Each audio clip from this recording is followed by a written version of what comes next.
दोस्तों, हिंद चैनल में आप सबका स्वागत है और आप सबको गणतंत्र दिवस की हार्दिक शुभकामनाएं।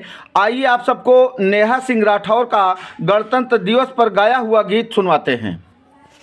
सखी लहरे तिरंगा आसमानवा में, ऐसे सुघर नजारा का होई जहानवा में। कि ऊपर आके सरिया नीचवा गाढ़े हरियारा का, दोनों के बीचावा में शोभेला उजारा का। तिरंगे की बखान है।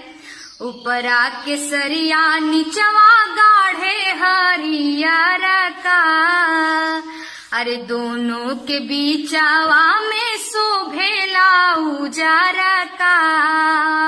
चक्र जोश भरेला ताना मानवा में, ऐसे सुघर नजारा का होई जहानवा में। आजादी ऐसे नहीं मिली है। धन्य थी वो माएं जिन्होंने अपने वीर सपूतों को भारत माता पर न्यौछावर होने के लिए भेज दिया। कैसे कि धनी धनी माई इनके कोखिया, धनी रे ललनवा कारज कई गईले अनोखिया। कि कबो पीठ ना दिखौले माए दानवा में, ऐसे सुघर नजारा का होई जहानवा में।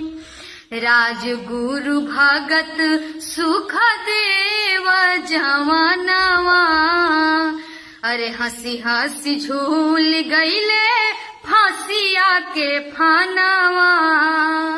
कि देश प्रेम के प्रतीक बलिदानवा में, ऐसे सुघर नजारा का होई जहानवा में।